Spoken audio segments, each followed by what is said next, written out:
খুশি দুইটা হাত আল্লাহকে দেখান। আল্লাহ আপনি কবুল করেন, আল্লাহ আপনি কবুল করেন। আমার মুসলমান বন্ধুগণ, ভূমিকা বেশি লম্বা করবো না, আমি সরাসরি আলোচনার ভিতরে ঢুকতেছি। এর আগে আমি আপনাদের কাছে জানতে চাই, আপনারা এখানে কেন এসেছেন? আপনারা বলবেন যে আল্লাহকে খুশি করার জন্য, ঠিক না? আসলে আমরা কোনো বক্তার কণ্ঠ শোনার জন্য আসি নাই, কোনো বক্তার চেহারা দেখার জন্য আসি নাই। বলেন, চেহারা তো দেখবেনই, কণ্ঠ তো শুনবেনই, তবে আমার চেহারা মুখ্য উদ্দেশ্য না, বক্তার কণ্ঠ আমার মুখ্য উদ্দেশ্য না। আসল উদ্দেশ্য আপনাদের কি বক্তার কণ্ঠ নাকি? আসল উদ্দেশ্য কি? আল্লাহকে খুশি করার জন্য। আমাদের ইচ্ছা সেটাই যে আপনাদেরকে কণ্ঠ শোনাবো, আপনাদেরকে আলোচনা শোনাবো, ভালো লাগবে এমনটা না।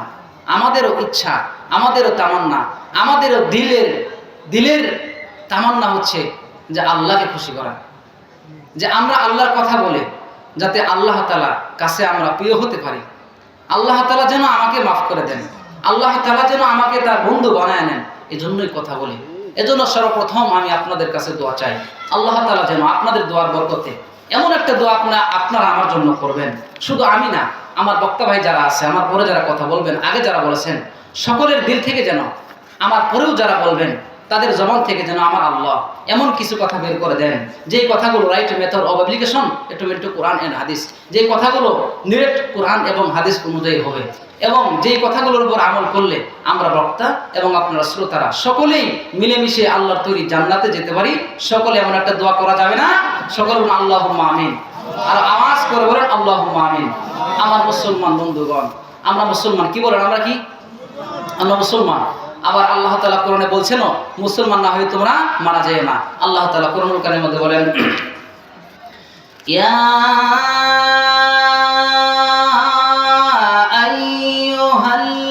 আইয়ুহাল্লাযীনা আমানু তাকুল্লাহ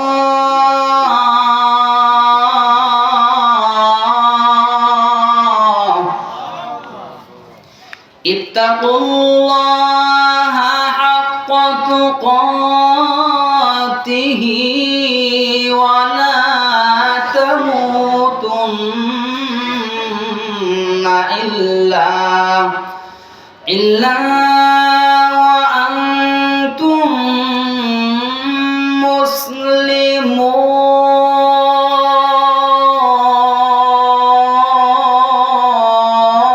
মুসলিমুন। আমার ভাইরা, আমার বন্ধুগণ, আমার মুসলমান বাবাজিরা, কোনো দিকে নজর করবেন না। এই মুসলমান বন্ধুগণ, আমার পাঠকৃত আয়াতের মধ্যে আল্লাহ তাআলা বলেন, হে দুনিয়ার ইমানদার শুনো, শুধু ঈমান আনলেই চলবে না, ঈমান আনার পরে তোমাকে খাঁটি মুসলমান হওয়া লাগবে। এজন্য আল্লাহ বলেন, ঈমানদার হওয়ার পরে তোমাকে খাঁটি মুসলমান না হয়ে মরার জন্য আমার আল্লাহ নিষেধ করেছেন। আল্লাহ বলেছেন, হে ঈমানদার শোনো, ঈমান আনার পরে খাঁটি মুসলমান হওয়া লাগবে। মুসলমান শব্দের অর্থ আত্মসমর্পণকারী, আর অনেক অর্থ আছে, এর মধ্যে একটা হলো আত্মসমর্পণকারী হওয়া। কেমন আত্মসমর্পণকারী হওয়া মুসলমান বন্ধুগণ? কেমন আত্মসমর্পণকারী হওয়া? আল্লাহ পাক রব্বুল আলামিন পবিত্র কালামুল্লাহ শরীফের মধ্যে যত আদেশ করেছেন, যত নিষেধ করেছেন, আল্লাহ তাআলার যত বিধান আছে, যত নীতি আছে, আল্লাহ পাক রব্বুল আলামিনের সমস্ত বিধানগুলো, সমস্ত নীতিমালাগুলো আপনি বুঝেন বা না বুঝেন মেনে নেওয়া লাগবে। ঈমানদার হিসেবে, মুসলমান হিসেবে মেনে নেওয়া লাগবে। আমার আল্লাহ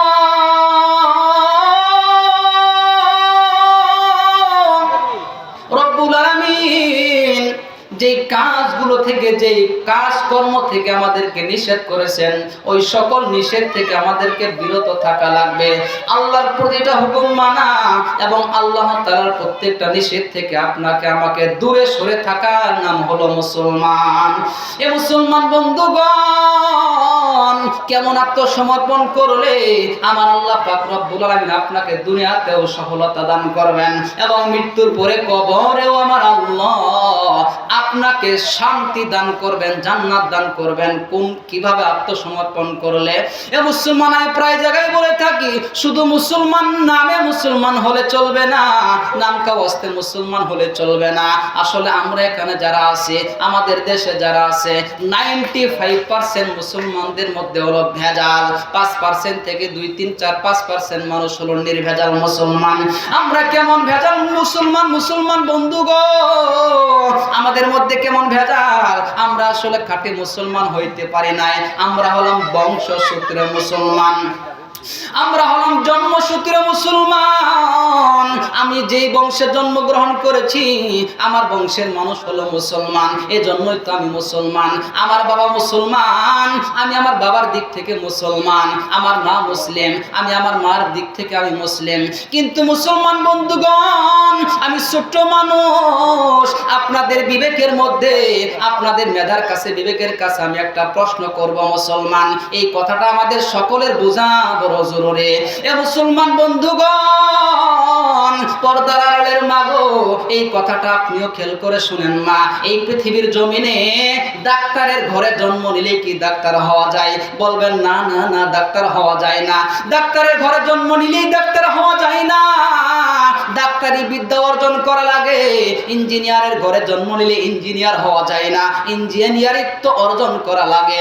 এ মুসলমান, প্রফেসরের ঘরে জন্ম নিলে প্রফেসর হওয়া যায় না। এই মুসলমান বন্ধুগণ, এমপির ঘরে জন্ম নিলে এমপি হওয়া যায় না, মন্ত্রীর ঘরে জন্ম নিলে মন্ত্রী হওয়া যায় না, রাষ্ট্রপতির ঘরে জন্ম নিলে রাষ্ট্রপতি হওয়া যায় না। বলে রাষ্ট্রপতি অর্জন করা লাগে, এমপি তো অর্জন করা লাগে, মেম্বারি অর্জন করা লাগে, চেয়ারম্যানই অর্জন করা লাগে। এ মুসলমান, সবকিছু যদি অর্জনই করা লাগে, তাহলে মুসলমানের ঘরে জন্ম নিলে আপনি কিভাবে মুসলমান হবেন? মুসলমানিত্ব আমলের দ্বারা, আল্লাহর বিধান মানার দ্বারা অর্জন করার নাম হলো মুসলমান। আমার মুসলমান বন্ধুগণ, আপনিও মুসলমান দাবি করেন, আমিও তো মুসলমান দাবি করি। মুসলমান বন্ধুগণ, আমার যুবক ভাইরাও তো মুসলমান দাবি করে, কিন্তু আসল মুসলমানকে, নির্ভেজাল মুসলমানকে, আমাদের মানুষের মধ্যে, আমাদের মুসলমানদের মধ্যে নির্ভেজাল মুসলমান বেশি, এ মুসলমান নির্ভেজাল মুসলমান কম। ভেজাল যুক্ত মুসলমানই কিন্তু বেশি। ভেজাল মুক্ত মুসলমানিত্ব অর্জন করা লাগবে। এ মুসলমান, খতনা করলেই শুধু মুসলমান হওয়া যায় না। খতনা করলে যদি মুসলমান হওয়া যাইতো, আমার যুবক ভাইরা নেট চালান, ইন্টারনেট চালান, তারা বুঝবে। আজকের জামানায় ওই হিন্দুরা খতনা করে মুসলমান, অনেক হিন্দু ডাক্তাররা খতনা করে, অনেক হিন্দু ছেলেরা খতনা করে। কেন করে? ওইটাতে দুনিয়ার ফায়দা আছে। মুসলমান বন্ধুগণ, চিকিৎসা বিজ্ঞানরা বলে, এই মুসলমানিত্ব করতে গিয়া, এই খতনা করতে গিয়া যে চামড়া টুকুন কাটা হয়, ওই কাটা চামড়া টুকুন যদি থাকে, তাহলে ক্যান্সার হওয়ার সম্ভাবনা বেশি থাকে। এজন্য বর্তমান অনেক হিন্দু ডাক্তাররাও খতনা করতেছে। তার মানে বোঝা গেল, মুসলমান ওই খতনা করলে খাঁটি মুসলমান হওয়া যায় না। আল্লাহর বিধান মেনে, আল্লাহর হুকুম মেনে, রসুলের বিধান মেনে, রসুলের হুকুম মেনে মুসলমান ইসলামের উপর জীবন যাপন করে মুসলমানিত্ব অর্জন করা লাগে। কেমন আত্মসমর্পণ মুসলমান হইলে আমার আল্লাহ খুশি হবে, জাহান্নাম থেকে আল্লাহ মুক্তি দিবেন। এ মুসলমান বন্ধুগণ, সাহাবীদের জীবনী একটু আমরা শুনে নেব। সাহাবীরা কেমন করে মুসলমানিত্ব অর্জন করেছিল, সাহাবীদের জীবন কেমন ভাবে পরিচালনা করেছিল। এ মুসলমান বন্ধুগণ, জবরদস্ত শানওয়ালা নবীদের, সাহাবীদের কথা আমাদের সকলের জানা আছে। ইসলামের মধ্যে আমাদের নবীর 4 জন সাহাবী জগৎ বিখ্যাত ছিল। আমার আল্লাহ রব্বুল আলামিন 10 জন সাহাবী, পুরুষ সাহাবীদের জন্য আল্লাহ তাআলা দুনিয়ার জমিনে জান্নাতের সার্টিফিকেট দিয়েছিলেন। বলেন কয়জন? আওয়াজ করে বলতে হবে, কয়জন? 10 জন সাহাবীদেরকে আমার আল্লাহ দুনিয়ার জমিনেই বলেছেন, অমুক সাহাবী জান্নাতি, অমুক সাহাবী জান্নাতি, অমুক সাহাবী জান্নাতি। এই নামগুলো বলার পরে আমার নবীজি ডাক দিয়ে বলে, সাহাবীরা, ও আমার সাহাবীরা শোনো, এই যে 10 জন পুরুষ সাহাবীকে আমার আল্লাহ জান্নাতে সার্টিফিকেট দিয়েছে, বাকি এখানে তো অনেক তোমরা আছো, অনেক আছো, বাকিরা কিন্তু নারাজ হয়ো না, কারণ আমার প্রতিটা সাহাবী আল্লাহ রাসূল বলেন as-সাহাবী কান-নুজুম বিআইহিম ইকতাদাইতুম ওয়া ইহতাদাইতুম। আমার নবীজি ডাক দিয়ে বলে, মানুষ শুনো শুনো শুনো, আমার প্রতিটা সাহাবী আসমানের তারকারাজির নাই, ওই আসমানের তারকারাজির নাই, তারকার যেমন কোনো গুনাহ নাই, তারকার যেমন কোনো দোষ নাই, আমার কোনো সাহাবীদের কোনো দোষ নাই। আমার আদনা থেকে আদনা সাহাবীকেও যদি তোমরা অনুসরণ করো, আমার আল্লাহ তোমাদেরকে হেদায়েত দিয়া দিবেন। মানে রাসূলের প্রত্যেকটা সাহাবী হলো জান্নাতি, তবে আল্লাহ 10 জনকে দিয়েছেন সার্টিফিকেট দুনিয়ার জমিনে। এরকম একজন সাহাবী হলেন হযরত ওমর ইবনুল খাত্তাব। হযরত ওমর ইবনুল খাত্তাব, ওনার বয়স 27 থেকে 30 বছর বয়স যখন উপনীত হয়, 27 থেকে 30 বছর বয়সের মাঝামাঝি সময়ের মধ্যে হযরত ওমর ইসলাম গ্রহণ করেছেন। 27 বছর বয়সের আগে হযরত ওমর মুসলমান ছিল না, হযরত ওমর মুসলমানদের পক্ষে ছিল না, হযরত ওমর ইসলামের পক্ষে ছিল না, হযরত ওমর কোরআনের পক্ষে ছিল না। এ মুসলমান বন্ধুগণ, আমরাও তো মুসলমান, জন্মসূত্রে হয়েছে, বংশসূত্রে হয়েছে, কিন্তু জন্ম আর বংশসূত্রে মুসলমান হইলে আল্লাহর তৈরি জান্নাত পাওয়া যাবে না। আল্লাহর তৈরি জান্নাত পাইতে গেলে ভাই ওই অর্জন করা লাগবে আল্লাহর বিধান এবং রাসূলের তরিকায় জীবন যাপন করে। আপনি মুসলমান বন্ধুগণ খ্রিস্টানের মতো মাথার চুল কাটবেন, ইহুদিদের মতো আপনার চলাচল হবে, আপনার লেনদেন হবে খ্রিস্টানদের মতো, এমন মুসলমানিত্ব অর্জন করিয়া আল্লাহর তৈরি জান্নাত যেতে পারা যাবে না। হযরত ওমর ইবনুল খাত্তাব রাদিয়াল্লাহু তাআলা আনহুর বয়স যখন 27 বছর কিংবা 30 বছর, হযরত ওমর রাদিয়াল্লাহু তাআলা আনহু তখন ইসলাম গ্রহণ করেন নাই, কিন্তু ইসলাম গ্রহণ করার পরে তার শান কেমন হইল, তার ইজ্জত কেমন বেড়ে গেল, কে সে কেমন আত্মসমর্পণকারী হইল, সে কেমন আত্মসমর্পণকারী হইল। এই মুসলমান চেষ্টা করবেন আলোচনাটা শোনার পরে তার মতো মুসলমান যেন আমি অর্জন করতে পারি, তার মতো যেন আমার ইমানটা পাকাপোক্ত করতে পারি। ভাই আমরা মুসলমান হয়েছি কেমন মুসলমান, আমরা কেমন মুসলমান হয়েছে, আমরা মুসলমান হয়েছি তো আমাদের মিষ্টি আছে, আমাদের খাউন আছে, খুরমা আছে, আমাদের ভালো গাড়ি বাড়ি আছে, কিন্তু সাহাবীদের এমনটা ছিল না। মুসলমানের তো অর্জন করছে মানে বাপ দাদার সম্পদ সব ছেড়ে দেওয়া লাগছে, কারণ তারা তো বদ্দিন ছিল, বেদিন ছিল, অন্য ধর্মাবলম্বী ছিল। যখন ইসলাম গ্রহণ করছে তো বাপের সব সম্পদ ছেড়ে দেওয়া লাগছে। এজন্য কই বলেন, হায় রে আমার নবীর মায়ার দিন, উম্মতেরই সামনে আজ হইতেছে বিলীন। ঠিক কিনা? উম্মতের সামনে, আমাদের সামনে নবীজির কষ্টের আনা এই দিন ধ্বংস হচ্ছে না। আমরা যে যেভাবে ভালো মনে করি, যে যেটাকে ভালো মনে করি ওইভাবেই চলি, ঠিক না? কেউ দাড়ি কাটে, কেউ দাড়ি ছাটে, কেউ দাড়ি খাটা করে, কেউ দাড়ি কেটে দেয়, কেউ বউ পর্দায় রাখে, কেউ বউ বাজারে ছেড়ে দেয়, কেউ বউ পর্দা রাখে ঘরে, আবার কেউ বউকে নিয়ে গাড়ি চালায় রাস্তা আর ঘাটে।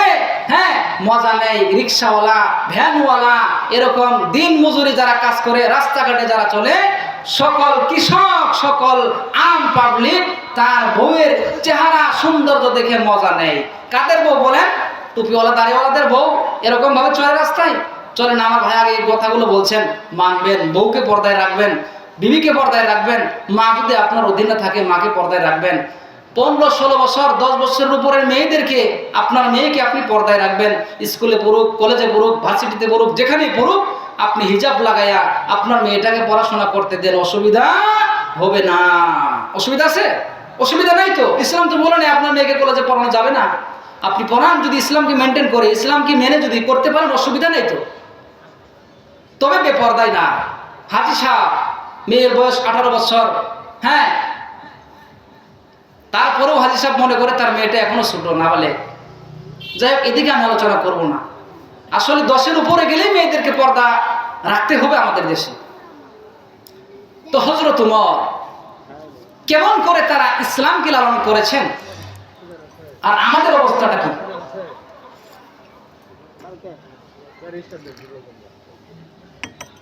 আর আমাদের অবস্থাটা কি? আমরা ইসলামের ওই আমলগুলোই করি যেগুলো আপনার আমার পক্ষে আছে। সুবিধাবাদ আর কি, আমরা সুবিধাবাদ জিন্দাবাদ মুসলমান। অথচ সাহাবায়ে কেরাম ইসলামের প্রতিটা নির্দেশ এমনভাবে মেনেছেন, একটা নির্দেশ মানতে গিয়ে যদি নিজের জীবনও চলে যাইত, তারা নিজেদের জীবনের পরোয়া করত না। সুবহানাল্লাহ। হযরত ওমরের বয়স যখন 27 বছর, তখন উনি ইসলাম গ্রহণ করেছেন। ইসলাম গ্রহণ করে ক্ষান্ত না, ইসলামের জন্য কি কি অবদান ওনার আছে। ওলামায়ে কেরাম, ওলামা হযরত তো জানেনি, পাবলিকও জানে, এরপরেও জানা বিষয়গুলো আমাদের আরো জানা দরকার। আমাদের ঈমান তরুতাজা হবে। রাসূল বলেন, আমাদের মুসলমানদের ঈমান নবায়ন করা লাগে। আমাদের বাড়ির পরিবেশ একরকম, বাজারের পরিবেশ একরকম, মাহফিলের জায়গার পরিবেশ একরকম, মসজিদ মাদ্রাসার পরিবেশ একরকম, ঠিক না? ঠিক না? এখন মাহফিলে আছেন, ঈমান মজবুত আছে, বাজারে গেলে ঈমান দুর্বল হয়ে যায়। চায়ের দোকানে টিভি ছাড়ছে, নাচ গান নাটক সিনেমা আছে না নাই বলেন? ওগুলা দেখেন কি না? হিন্দুরা দেখে। চায়ের দোকানে কি হিন্দুরা বেশি থাকে? আরে আমাদের মুসলমানরাই থাকে, আমাদের নামধারী মুসলমানরাই থাকে। ভাই, টিভি দেখা কি সাধারণ গুনাহ? কবিরা গুনাহ, কবিরা গুনাহ। কানে শুনলে কি হয়? কবিরা গুনাহ হয়। কানে চোখে আল্লাহ শিশা দিবে, গরম শিশা ঢেলে দিবে। তো হযরত ওমর রাদিয়াল্লাহু তাআলা আনহু বয়স 27 বছর। আসলে হেদায়েত দেওয়ার মালিক কে বলেন? আওয়াজ করে বলেন, আওয়াজ করে বলেন। হেদায়েত দেওয়ার মালিক কে? মা ইয়াহদিহিল্লাহু ফালা মুদিল্লা লাহু ওয়া মা ইউদ্লিলহু ফালা হাদিয়া লাহু। আল্লাহ যাকে হেদায়েত দিবে, তাকে কেউ গোমরাহ করতে পারবে না। আর আল্লাহ যাকে গোমরাহ করবে, হেদায়েত না দিবে, আল্লাহ তাআলা কোরআনে স্বয়ং বলছেন নবীজিকে, ইন্নাকা লাতাহদি মান আহবাবতা। নবী গো, আপনি পক্ষপাতিত্ব করে, কাউকে মহব্বত করে আপনি ঈমানদার বানাতে পারবেন না। কারণ ঈমান দেওয়া, হেদায়েত দেওয়ার মালিক আপনি নবীও না। কিসাব আলেম, আরে যেখানে নবী হেদায়েত দেওয়ার মালিক না, স্বয়ং আল্লাহ। আল্লাহ বলছেন, নবী গো, আপনি কাউকে মহব্বত করে ভালোবেসে, যে এটা আপনার চাচা, এটা আপনার ভাই। আবু জাহালের কাছে আল্লাহ নবী 1000 বারের উপরে গেছেন ইসলামের দাওয়াত নিয়ে। তো নবী যদি হেদায়েত দিতে পারতেন, আবু জাহাল কি মুসলমান হইতো না? বলে, নবীজি আপনার কাজ হলো মানুষকে দাওয়াত দেওয়া, গ্রহণ করবে না করবে, হেদায়েত কপালে আছে না আছে এটা জানে কে বলেন? আল্লাহ। হযরত ওমর ইসলামের ক্ষতি করেছেন 27 বছর বয়সের আগ পর্যন্ত।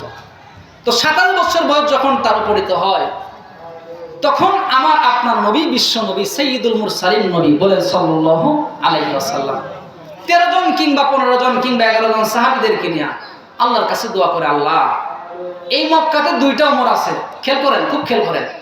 এই মক্কা নগরীতে 2 জন ওমর আছে।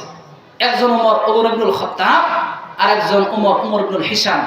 তার মানে আবু জাহালের আগের নামটা ছিল ওমর। কি ছিল বলেন? আবু জাহালের আগে আসল নাম আবু জাহাল না। কোন বর্ণনায় ওনার নাম ছিল আবুল হিকাম, আবুল হাকাম, জ্ঞানীদের পিতা। তো যাই হোক, ওনার অজ্ঞতার কারণে, জ্ঞান সঠিক পথে না ব্যয় করার কারণে ওনাকে আবু জাহাল বলা হয়, মানে মূর্খের পিতা। তো ওনার আগের নাম ছিল ওমর ইবনুল হিশাম, মানে হিশামের ছেলে ওমর। আর আমাদের যে দ্বিতীয় সাহাবী, দ্বিতীয় খলিফা হযরত ওমর, উনি ছিলেন খত্তাবের ছেলে ওমর। তো 2 জন ওমরই হলেন রাসূলের বিপক্ষে, ইসলামের বিপক্ষে। যখন হযরত ওমরের 27 বছর বয়স, তখন নবীজি খুবই চিন্তিত যে ইসলামের কোনো কাজ প্রকাশ্যে করা যায় না। কেন? আবু জাহাল বাধা দেয়। আর মক্কা নগরীতে আবু জাহালের ডান হাত, ডান শক্তি হলো হযরত ওমর।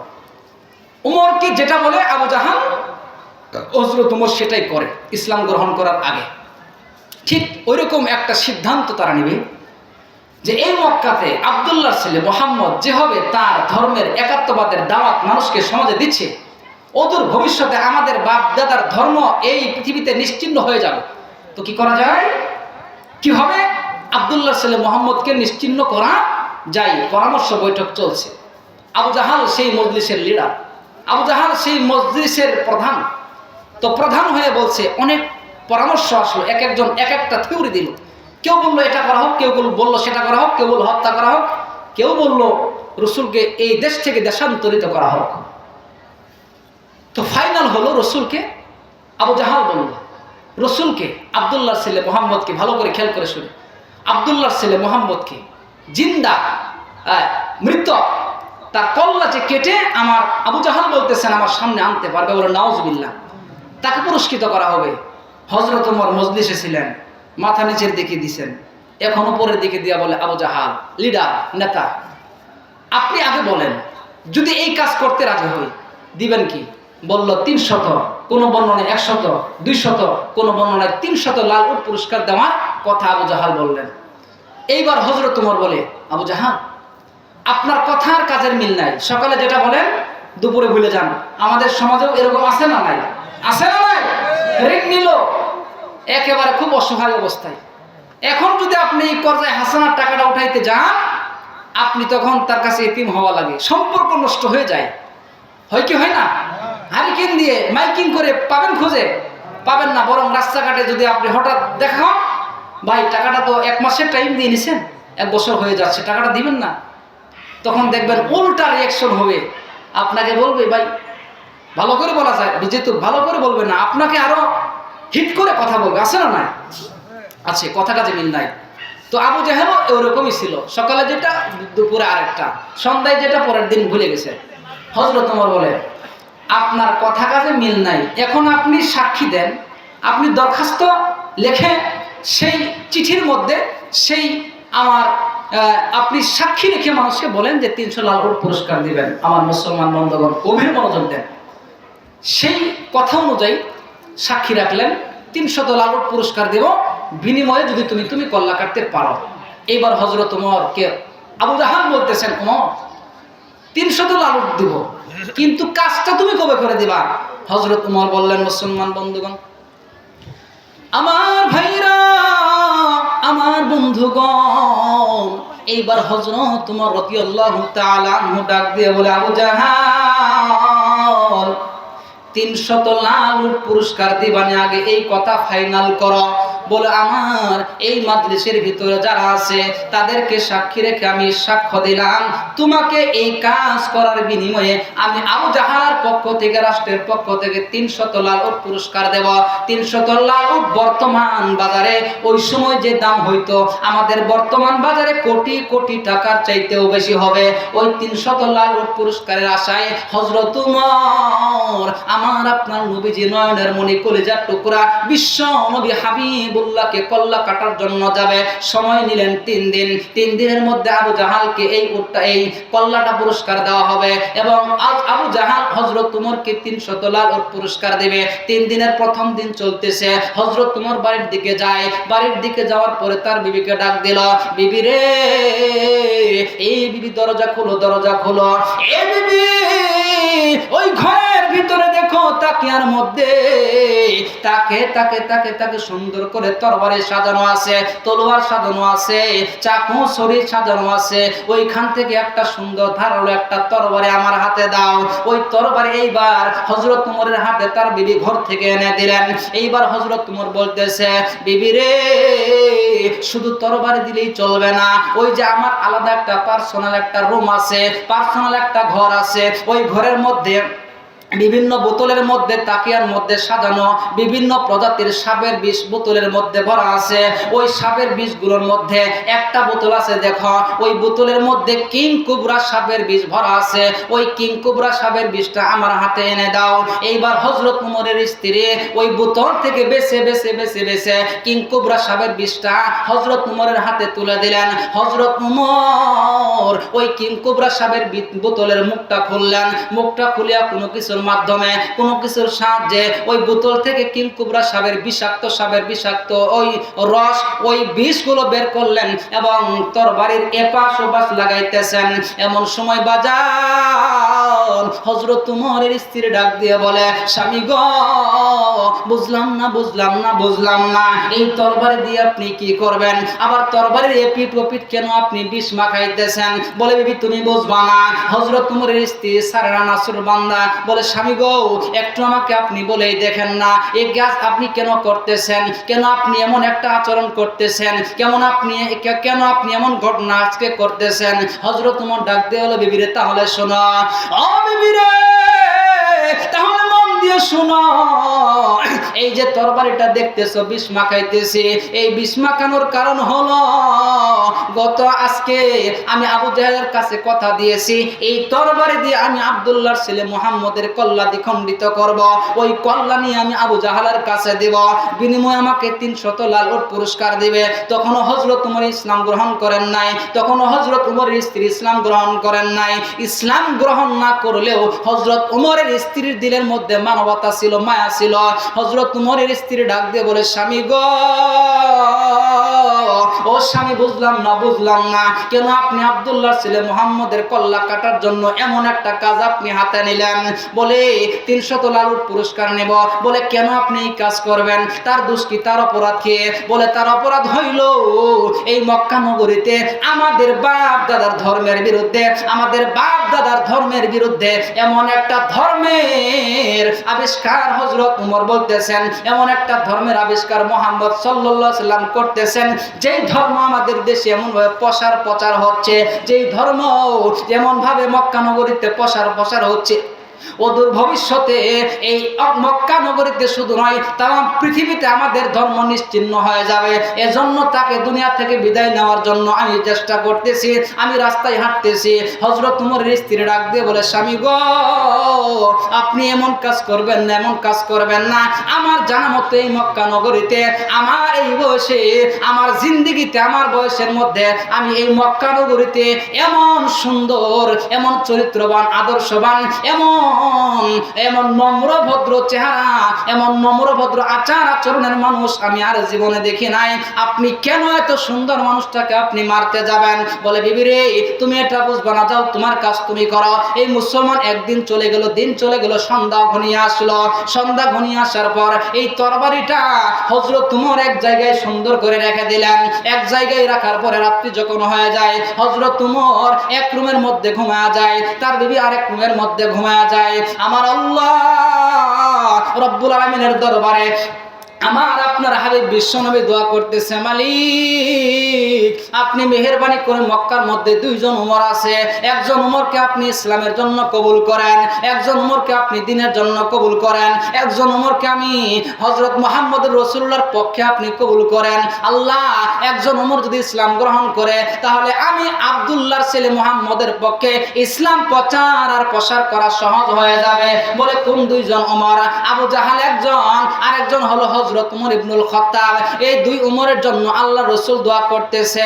আল্লাহ পাক রব্বুল আলামিন এই 2 জন উমরের মধ্য থেকে হযরত উমর ইবনুল খাত্তাবকে আল্লাহ কবুল করেছেন। এমন সময় যখন হযরত উমর ইবনুল খাত্তাবের হাতে হলো তরবারি, যেই তরবারি দিয়ে রাসূলকে মারার জন্য যায়, আর যেই রাসূল আল্লাহর কাছে দোয়া করতেছেন, আল্লাহ আপনি 2 উমরের একজন উমরকে কবুল করেন, আল্লাহ তরবারিওয়ালা উমরকে কবুল করলেন। ইসলামের জন্য, দ্বীনের জন্য, কোরআনের জন্য আবু জাহালকে আল্লাহ কবুল করলেন না।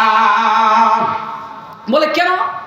বলবেন, হুজুর আবু জাহাল তো রাসূলকে মারতেও যায় নাই, উমর তো নগদে মারতে যাচ্ছে, তার হাতে তরবারি, তার হাতে তলোয়ার, তো তাকেই না আল্লাহ কবুল করবে না? হিসাবে তো এটাই আসে যে উমরকে কেন কবুল করলেন। মুহাক্কিক উলামা হযরত বলেন, এটার অনেকগুলো ব্যাখ্যা, সময় কম, আমি একটা বলি। হযরত উমর যা করেছেন না বুঝে করেছেন। আবু জাহাল যা বলছে হযরত উমর সেটাই করছেন। আবু জাহাল যা করেছেন জেনে বুঝে করেছেন, আর হযরত উমর যা করেছেন না বুঝে করেছেন।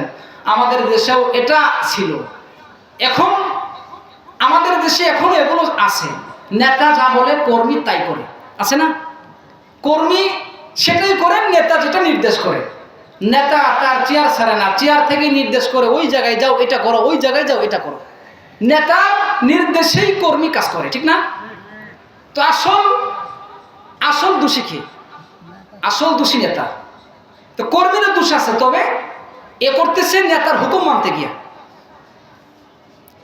এমন লোক আছে, নেতা যদি বলে যে আজকে সারাদিনই শনিবার না, আজকে শুক্রবার, কর্মী বলে জি স্যার আজকে শুক্রবার। এখন রাত না দিন, বলবে হ্যাঁ দিন। মানে এত অন্ধ ভক্তি আমাদের দেশে আছে না? বলেন আছে। তো হযরত উমর এমন একজন ভক্ত ছিলেন আবু জাহালের, বুঝে নাই রাসূলকে মারতে যায়। আল্লাহ সেই উমরকে কবুল করছেন ইসলামের জন্য। হযরত উমর রাদিয়াল্লাহু তাআলা আনহুকে আল্লাহ ইসলামের ছায়াতলে আনবেন।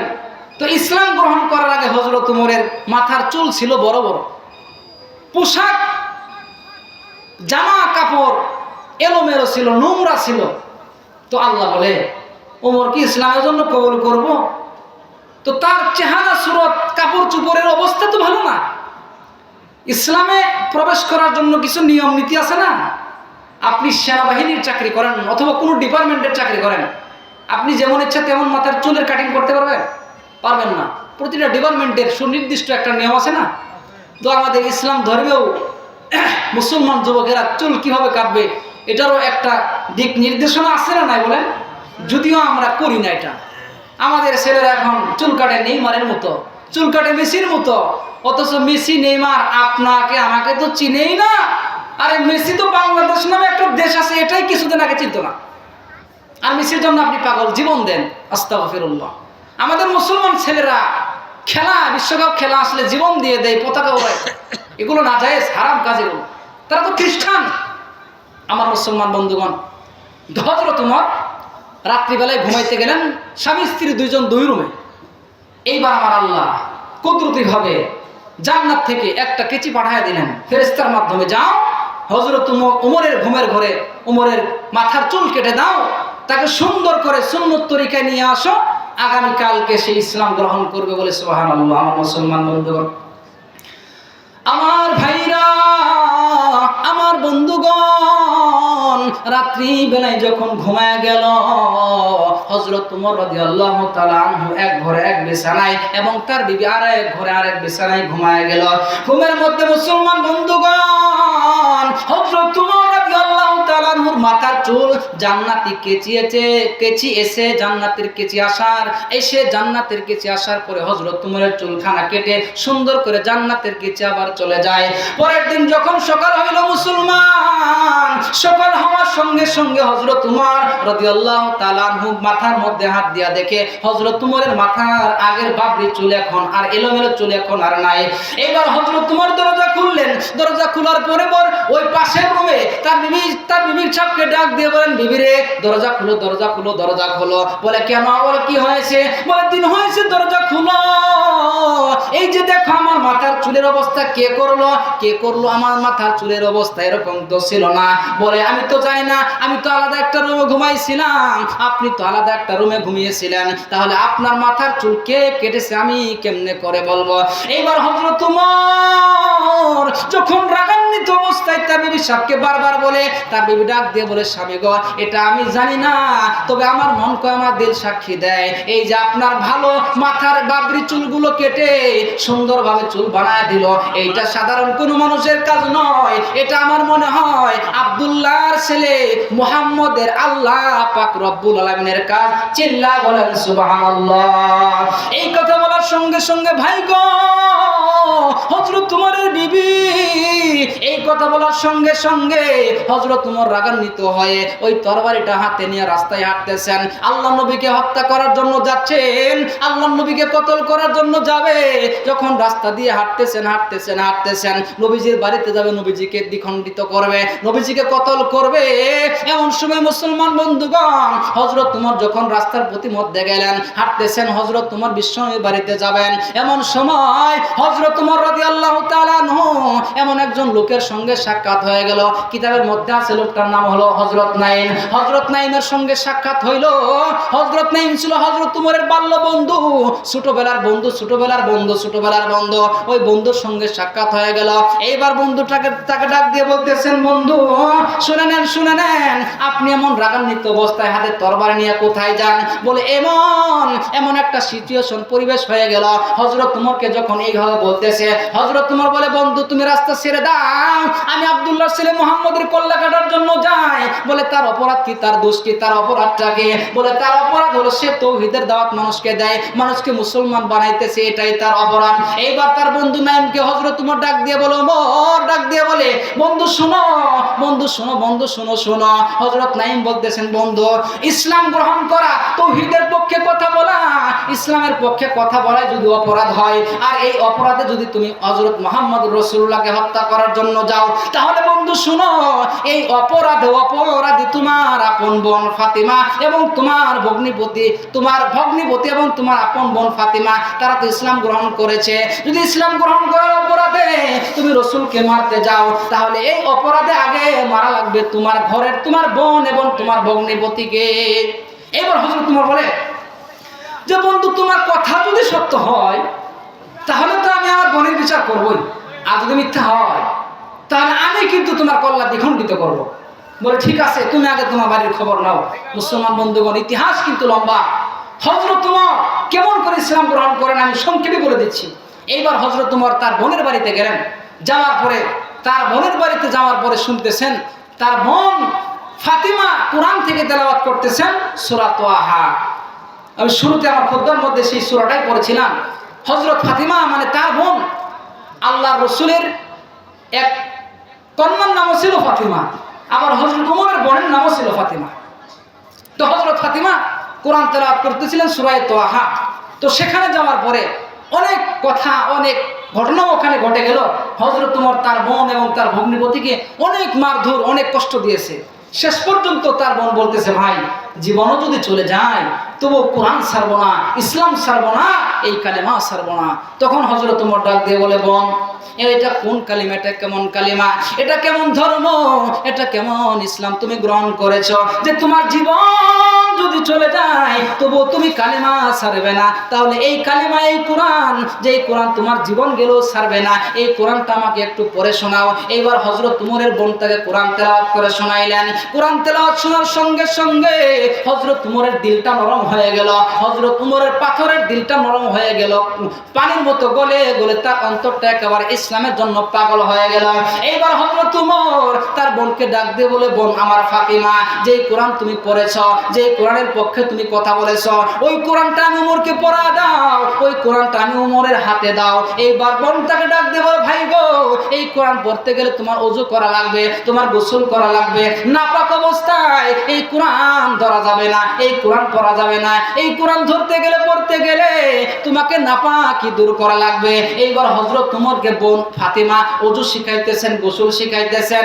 এমন একটা অবস্থা দেখি আমার আল্লাহ আর সাজিন থেকে মুচকি আসলেন। হযরত জিবরাইলকে ডেকে বলে, জিবরাইল যাও যাও যাও, আমার নবীকে সুসংবাদটা দিয়ে দাও। হযরত ওমর যখন এমন একটা ঘটনা হইতেছে, জিবরাইল আমিন এই সংবাদটা আল্লাহর পক্ষ থেকে পাইয়া আমার রাসূলের কাছে গেলেন এবং মুচকি আসলেন। মুচকি আসে দিয়ে আমার রাসূলকে ডাক দিয়ে বলে, নবী গো, একটু কিছুক্ষণ পরেই এমন একটা ঘটনা ঘটবে, এমন একটা ঘটনা ঘটে যাবে যেটা আপনার স্মরণীয় হয়ে থাকবে। বলে কি ঘটনা? মুচকি আসলেন হযরত জিবরাইল আলাইহিস সালাতু ওয়াস সালাম।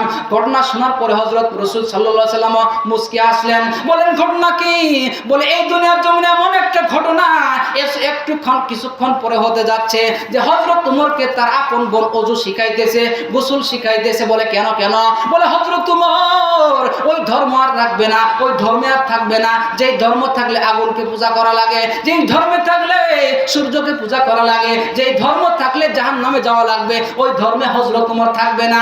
বোনের মাধ্যমে ওযু গোসল শিখিয়া আপনার দরবারে আসবে কালিমা পড়ার জন্য। আল্লাহ রাসূল সংবাদটা পাইয়া বড় শুকরিয়া আদায় করলেন, বড় খুশি হইলেন। এইদিকে বোন ফাতিমা আর হযরত ওমর রাসূলের দরবারের দিকে আসতেছেন, রাসূলের কাছে আসবেন, কালিমা পড়বেন, মুসলমান হইবেন। রাস্তার মধ্যে আস্তে আস্তে আস্তে আস্তে রাসূলের দরজা মুবারক পর্যন্ত আয়েশা গেল। হযরত রাসূল সাল্লাল্লাহু আলাইহি সাল্লাম দাঁড়ায়া গেলেন। হযরত ওমর আসবে, দরজাটা যখন খুলে দিল, সাহাবীরা দেখতেছে মুসলমান, ওই দরজার বাইরে আছে হযরত ওমর এবং তার বোন ফাতিমা।